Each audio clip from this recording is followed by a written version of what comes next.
वह आदमी अपना मेकअप उतार रहा था, तभी उसे अचानक पता चला कि वह चाहे कुछ भी कर ले, हेडपीस नहीं उतार सकता। नकली नाक भी नहीं उतर रही थी, यहाँ तक कि उसने जो कपड़े पहने थे वे भी नहीं उतर रहे थे। उस आदमी ने तुरंत कपड़े काटने के लिए औजार ढूंढे। अचानक कपड़े बिल्कुल वैसे ही थे। इससे उसे थोड़ी बेचैनी हुई और उसके पास कोई चारा नहीं बचा। वो बस घर जाकर अपनी पत्नी को इस बारे में बता सकता था। उसकी पत्नी नकली नाक हटाने के लिए चिमटी इस्तेमाल करने को तैयार हो गई। जैसे ही खून बहने लगा, उसने जबरदस्ती नकली नाक खींचकर उतार दी। लेकिन उसी पल पत्नी को पता चला कि उसके पति का विग असल में असली बालों में बदल गया था। इसके अलावा उसके शरीर पर अजीब कपड़ों की वजह से वह आदमी बाथरूम इस्तेमाल नहीं कर पा रहा था। जैक को बहुत ज्यादा भूख लगने लगी। उसे एहसास हुआ कि कुछ गड़बड़ है, इसलिए जैक ने तुरंत इन कपड़ों के आने की जांच शुरू कर दी। खुद को थोड़ा नॉर्मल दिखाने के लिए उसने अपने बाल काले रंग में रंग लिए। जांच करने के बाद जैक को कपड़ों के मालिक का फोन नंबर मिला। उसने तुरंत उन्हें फोन किया, लेकिन जब मालिक को इस बारे में पता चला तो वह तुरंत घबरा गया। उसने जैक को चेतावनी दी कि वह उन कपड़ों को कभी न छुए, लेकिन जैक ने कहा कि उसने उन्हें पहले ही पहन लिया है। दूसरे व्यक्ति ने उसे डरने की हिम्मत नहीं दी और अपने घर आने को कहा। जैक सिर्फ उस आदमी के घर का पता ढूंढ पाया। फिर बूढ़े आदमी ने उसे बताया कि कपड़े कहां से आए हैं। पता चला कि यह कोई आम कपड़ा नहीं था, ये एक राक्षस की खाल और बाल थे। बूढ़े आदमी ने कहा कि वह जल्द ही राक्षस के काबू में आ जाएगा।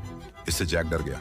वह जानना चाहता था कि कपड़े कैसे उतारे, लेकिन उसी समय जैक की नजर अचानक धुंधली होने लगी। फिर वह जमीन पर गिर पड़ा। जब जैक फिर से उठा तो उसने देखा कि बूढ़े आदमी ने उसे बांध दिया था और पास में ही चाकू तेज कर रहा था। बूढ़े आदमी ने उससे कहा कि जो कोई भी ये कपड़े पहनेगा वह आखिरकार राक्षस बन जाएगा। राक्षस को रोकने का एकमात्र तरीका सिर काटना है। जैसे ही बूढ़ा आदमी कुछ करने वाला था, जैक तुरंत रस्सियों से आजाद हो गया। फिर उसने बूढ़े आदमी को बांधकर कार में डाल दिया। जैक उसे पुलिस स्टेशन ले जाना चाहता था, लेकिन उसी समय उसकी उंगलियां धीरे धीरे लंबी होने लगी। उसके पैर तुरंत उसके जूतों से बाहर निकल आए। जब जैक कुछ समझ नहीं पाया तो उसके पीछे खड़ा बूढ़ा आदमी तुरंत अपनी पकड़ से छूट गया और कसकर उसकी गर्दन दबा दी।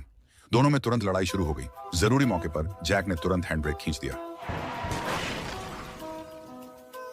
वह आदमी अपना मेकअप उतार रहा था, तभी उसे अचानक पता चला कि वह चाहे कुछ भी कर ले, हेडपीस नहीं उतार सकता। नकली नाक भी नहीं उतर रही थी, यहाँ तक कि उसने जो कपड़े पहने थे वे भी नहीं उतर रहे थे। उस आदमी ने तुरंत कपड़े काटने के लिए औजार ढूंढे। अचानक कपड़े बिल्कुल वैसे ही थे। इससे उसे थोड़ी बेचैनी हुई और उसके पास कोई चारा नहीं बचा। वो बस घर जाकर अपनी पत्नी को इस बारे में बता सकता था। उसकी पत्नी नकली नाक हटाने के लिए चिमटी इस्तेमाल करने को तैयार हो गई। जैसे ही खून बहने लगा, उसने जबरदस्ती नकली नाक खींचकर उतार दी। लेकिन उसी पल पत्नी को पता चला कि उसके पति का विग असल में असली बालों में बदल गया था। इसके अलावा उसके शरीर पर अजीब कपड़ों की वजह से वह आदमी बाथरूम इस्तेमाल नहीं कर पा रहा था। जैक को बहुत ज्यादा भूख लगने लगी। उसे एहसास हुआ कि कुछ गड़बड़ है, इसलिए जैक ने तुरंत इन कपड़ों के आने की जांच शुरू कर दी। खुद को थोड़ा नॉर्मल दिखाने के लिए उसने अपने बाल काले रंग में रंग लिए। जांच करने के बाद जैक को कपड़ों के मालिक का फोन नंबर मिला। उसने तुरंत उन्हें फोन किया, लेकिन जब मालिक को इस बारे में